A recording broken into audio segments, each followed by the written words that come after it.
Ce qui sort de ta bouche détermine ce que tu vis.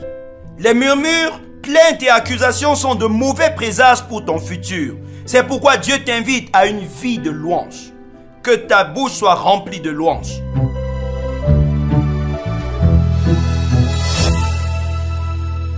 Le ciel s'égaye de vous voir assis confortablement pour recevoir ses oracles. Et le breakfast par lequel Dieu veut parler à votre cœur aujourd'hui s'intitule « Rempli du Saint-Esprit pour louer » et est inspiré de Psaume 71 verset 8 qui déclare ceci. « Que ma bouche soit remplie de tes louanges, que chaque jour elle te glorifie. Amen. » À 2 reprises dans le livre des Actes, il est fait mention de ce que la plénitude du Saint-Esprit amena des personnes à glorifier Dieu par leur bouche.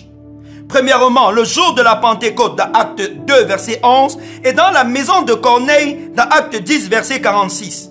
Il en ressort donc que la louange et l'adoration sont des domaines dans lesquels le Saint-Esprit veut vous introduire et vous établir en vous remplissant. Faites donc vôtre cet engagement du psalmiste dans le Psaume 71 verset 8. Que votre bouche loue et glorifie Dieu en permanence et tous les jours.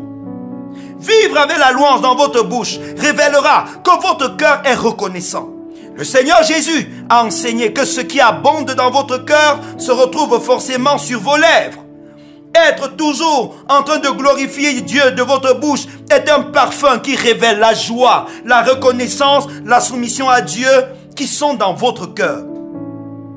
Glorifier Dieu de votre bouche en permanence est aussi un témoignage que vous lui faites confiance. Qu'importe ce que vous vivez comme circonstance, ça prouve que les difficultés que vous rencontrez ne vous font pas oublier la grandeur de Dieu, ne remettent pas en cause sa toute-puissance. Ça prouve que ce que vous êtes en train de vivre n'a pas détruit l'image merveilleuse que vous avez de Dieu. Être toujours en train de louer et de glorifier Dieu par vos paroles crée autour de vous une atmosphère favorable à la puissance de Dieu, à son intervention surnaturelle. La Bible déclare que l'homme se rassasie du fruit de ses lèvres.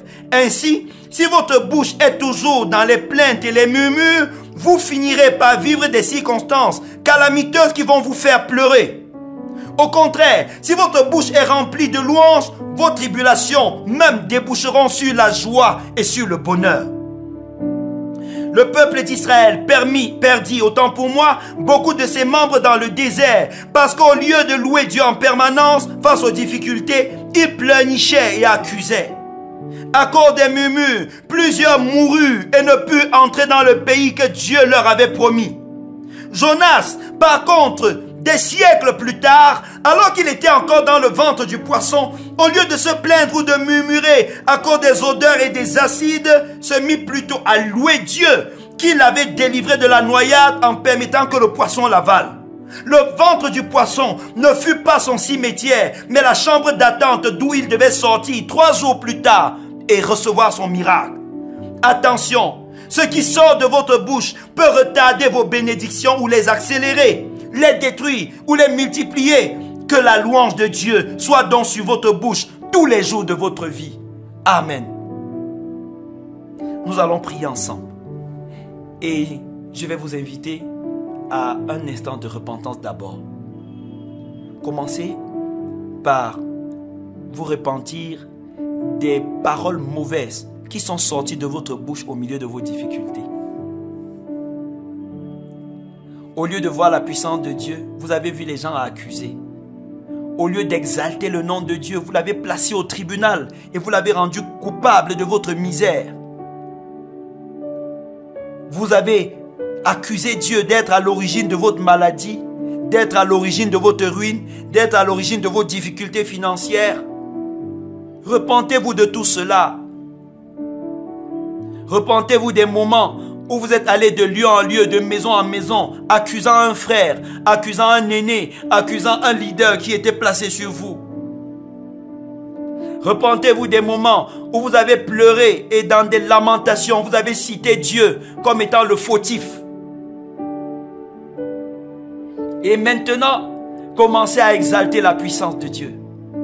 Vos problèmes n'ont pas changé que Dieu est bon. Vos problèmes n'ont pas changé que Dieu est puissant. Vos difficultés n'ont pas changé que Dieu est capable. Louez Dieu pour ce qu'il est capable. Pendant que vous attendez qu'il agisse dans votre vie, louez-le pour ce qu'il fait dans la vie des autres. Je parle à quelqu'un qui est en ce moment couché sur un lit de maladie.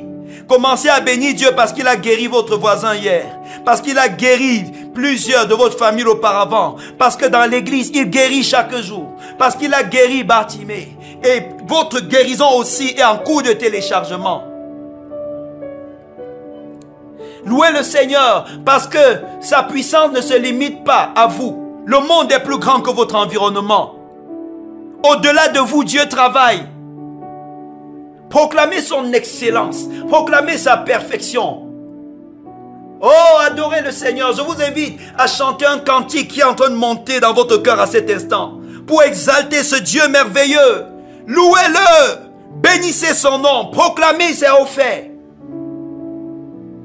Ne permettez pas à vos douleurs et à vos souffrances de questionner la fidélité de Dieu.